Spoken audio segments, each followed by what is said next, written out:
जीवनातून सुख वेचणं आवश्यक. किती बारीक सारीक गोष्टीचा माणसाला विचार करावा लागतो की पुत्रासोबत खेळत असताना जे वात्सल्य माणसाच्या मनामध्ये निर्माण होतं ते जर आईची सेवा करत असताना तो जर भाव मनात आला तर मग जिथं सुख वेचायचं तिथं काय होतं. मग आपण आपल्या हातावर तिथं आपण दुःख वेचतो आणि पुन्हा म्हणतो की अहो मी तो उपासना करतो ना. म्हणून महाराजांनी उपासनेबरोबर काय सांगितलेले, अभ्यास. ज्यांच्या मार्गदर्शनाने त्यांना मी माझ्या पुराणांचं गुरु केलं ते म्हणजे विनायक काका बाबरेकर बुवा, सध्या पारनेरला ते भैरवी टीकेवरती त्यांचं निरूपण त्यांचं चालू. त्यांनी एक मोठं सुंदर अशा प्रकारचं एक अष्टक गुरु प्रशस्ती त्यांनी तयार केलं आणि त्यामध्ये ते सांगतात की अभ्यासावर जे नृत्य फार अभ्यास दिसता बदे बोल थोर अभ्यास दे कृपा श्री आनंद नमो सद्गुरु विष्णू महाराजांचं. आपला अभ्यासही पाहिजे दररोज नित्य. आणि म्हणून पंडितजी असं सांगतात की आजच्या दिवशी उपासनेसाठी एक कुठल्याही एखाद्या ग्रंथाचं एखादं पान वाचायचं आणि दुसऱ्या दिवशी उपासना करत असताना मात्र आपण काय वाचलं ते आठवायचं. म्हणजे जो अर्थ महाराजांना ठाऊक, म्हणजे महाराजांना जो अर्थ सांगायचा होता, ज्याला आपण यथार्थ म्हणतो, तत्वार्थ म्हणतो, पूर्णार्थ म्हणतो, तो आपल्या अंतःकरणात येतो.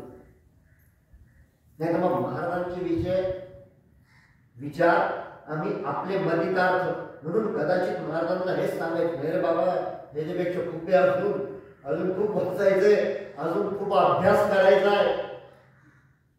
आणि म्हणून महाराजांनी सगळ्यात जास्त जर भर त्यांच्या तत्वज्ञानात कशाला दिला असेल ना, सगळ्यात पहिले तो जीवनाला दिलेला आहे. तुझ्या जीवना एवढं आवश्यक आणि अतिमोलाचं या जगात दुसरं काहीच नाही.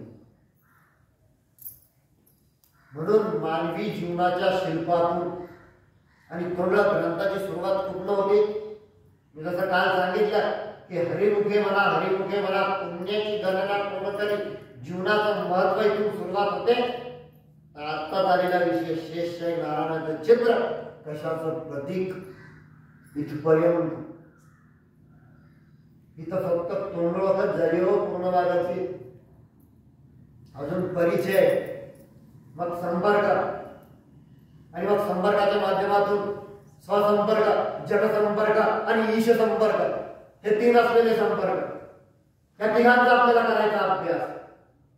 मग स्वसंपर्कामध्ये मी आणि माझं, जसं मी कालच सांगितलं की स्वात्माभिमुक्ता, स्व अधिक आत्मा अधिक अभिमुक्ता, इथून स्वसंपर्काला सुरुवात होते. मूळ रडून त्याची अस्मिता घडवतो, तर रडणं नसतंच मुळे, पण त्या आवाज करण्याच्या एका संस्काराला आपण रडणं असं म्हणतो. आणि त्या माध्यमातून ते मूळ जगाला स्वतःच्या अस्तित्वाची जाणीव करून देत असतं. आणि म्हणून डॉक्टर पारनेकर महाराज त्यांच्या 16 ग्रंथातही असं सांगतात की चांगल्या अध्यात्म पंडितालाही अस्मितेची प्रथम जाणीव कशाने आणि कशी होते हे कळत नसतं. त्या लहान बाळाला तो रडून आणली अस्मिता घडवतो, जगाला तो त्याचे अस्तित्व करून देतो, त्याची ओळख करून देतो. नंतर येतो तेव्हा घरामध्ये असतो 5 वर्षापर्यंत 8 वर्षापर्यंत जेव्हा तो घरामध्ये असतो तेव्हा आई हे त्याचं जग असतं. पण जेव्हा तो वडिलांच्या कड्यावर जातो, आईच्या मांडीवरून वडिलांच्या कड्यावर, तेव्हा त्याला जगाची ओळख होते.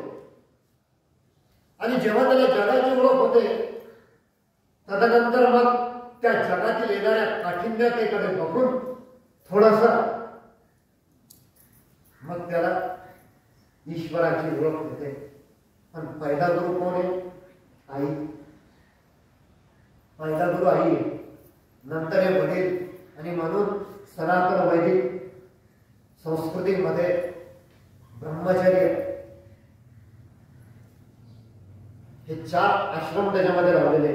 ब्रह्मचार्याश्रम, गृहस्थाश्रम, वानप्रस्थाश्रम आणि संन्यासाश्रम हे वर्णन प्रकार त्याच्यामध्ये दिलेले आहेत.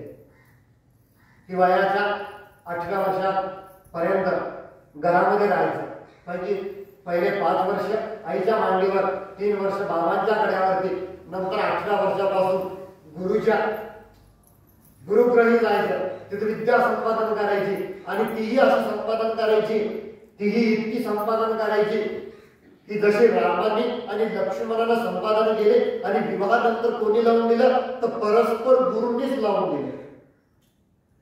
नाही तर मी जरा बाबांना विचारतो म्हणतो तुम्ही तर मुलगी दाखवली पण ते मला असं वाटतं जरा आईचं मत घ्या, नाही तर मग जरा वडिलांचं मत घ्या. अशा प्रकारचे ते नव्हते, परस्पर घेऊन गेले शिष्याला, स्वयंवराला घेऊन गेले. रामाचं उदाहरण काय आलं, ही देवाची कृपा मी समजतो. एकदा झालं असं, त्याची सुद्धा एक सुंदर कथा आहे.